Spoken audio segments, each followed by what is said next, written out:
In April of this year, a terrorism suspect named Abd al-Hadi al-Iraqi, who was picked up in late 2006, we believe in Pakistan, was finally transferred to Guantanamo Bay. He had been held by the CIA for several months prior to his handover.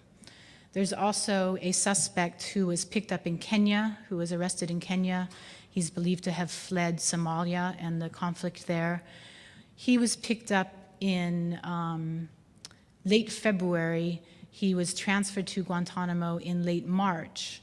The government, unlike with al-Hadi, the government did not acknowledge that he had been in CI custody, but we believe he was in CI custody. There's a month gap in his detention. The CIA, we know, has held people before in Djibouti, which is right there on the Horn of Africa, very close. So it's very likely that he too was held in the secret detention system. So the detention system is far from closed, and I think it is threatening to be a permanent element of American criminal justice, quite in contrast with our traditional and I think rights protective functioning of our justice system. Just in closing, I'd like to draw attention to the hypocrisy involved here. The fact that the US government has long condemned other governments' use of torture, disappearance, and long-term detention without charge.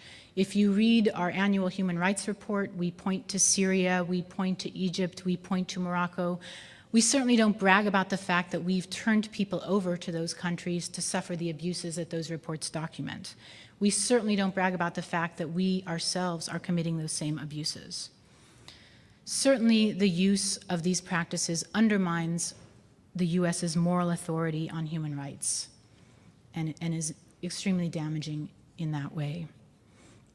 Also, I'd like to emphasize that even when seen in wholly practical terms, the US government's reliance on secret detention and abusive interrogation is a mistake.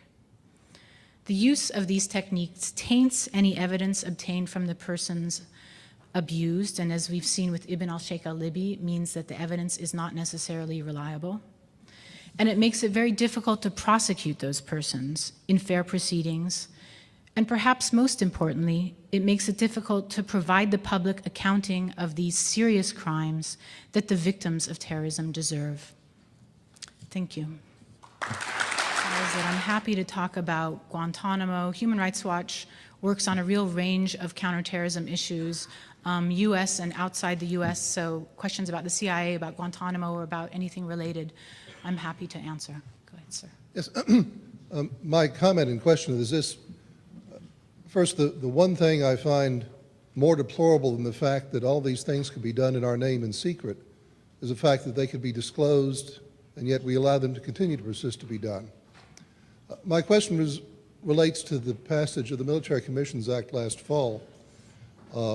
When it was first introduced, I was proud to see a number of prominent Republicans stand in opposition to it. John McCain and Mr. Lindsey Graham of South Carolina in particular. But by the end of the day, for some reason, they had been swayed over to vote in favor of it. Can you tell me from your personal knowledge what swayed them? The very first draft of the Military Commissions Act, which wasn't actually made public but was circulating in Congress and that we saw a copy of, was even worse than the draft that finally passed. And one element of it that particularly upset John McCain was it would redefine the crimes codified in the Geneva Conventions. So, I mean, the Geneva Conventions are a nearly universally ratified code of conduct for militaries. No country has tried to redefine the crimes in the Geneva Convention. So this would have been a really landmark, in the most negative sense, change. McCain and a couple of other senators who were particularly concerned about this aspect of the legislation negotiated with the administration and convinced them to change the language affecting the Geneva Conventions, although even there, I'd emphasize that the compromise was one of those compromises that you win sort of in principle, but in practice, it severely undermines the protections extended by the Geneva Conventions. So basically, I mean, we haven't gone through all the flaws of the Military Commissions Act, but it essentially bars the prosecution of those crimes. So it means they exist in principle, but in practice, those principles cannot really be affected, cannot really be implemented. But I think, at any rate, those senators were under a lot of pressure, under a lot of political pressure, and John McCain, I was actually very disappointed to see, ended up making a very strong speech in favor of the passage of the Military Commissions Act at a moment when, in the few days preceding the passage of the act. And I believe that he voted against a bill or an amendment that Arlen Specter was the most prominent supporter of, and Arlen Specter too is a Republican.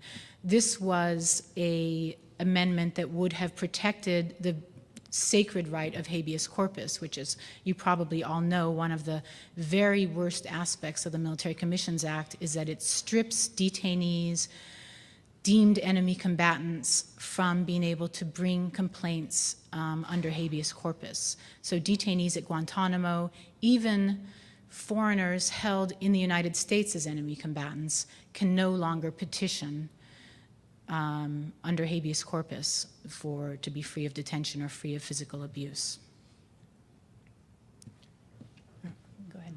I wonder if you could give us your opinion just on the basis of what you have told us here this afternoon, why Bush and the entire Bush administration has not been impeached using the same standards and tried as war criminals, the same standards that we tried the Nazis in 1946 at Nuremberg.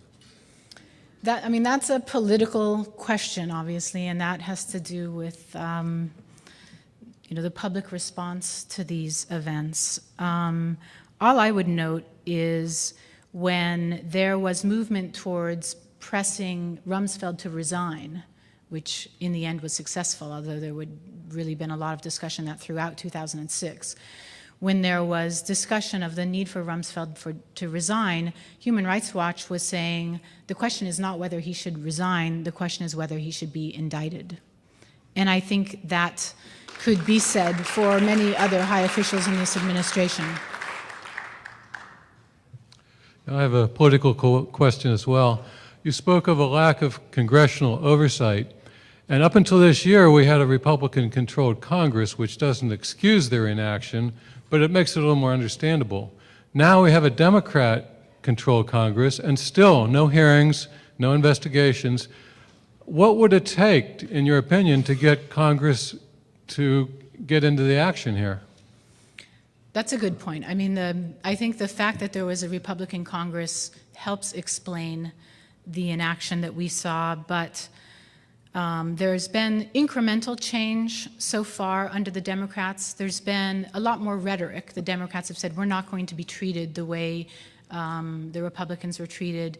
And there has been some actual concrete change in that now the administration is reportedly not just giving the heads of the committees the sort of vague outlines of the program, it's giving the entire membership of the committees more details about what's going on.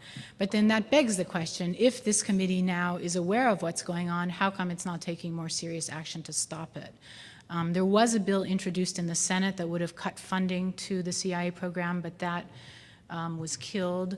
So we'll see, if there'll be more action in the future. I can't say that I'm all that optimistic. I mean, in terms of what changes we can see on counterterrorism issues under this Congress, I'm most optimistic about the restoration or the possible restoration of habeas corpus. Although even there, I wouldn't say that it's a done deal. And of course, we have President Bush threatening to veto any habeas corpus restoration, which raises the bar higher. We essentially need to have either, a filibuster-proof or veto-proof a majority there.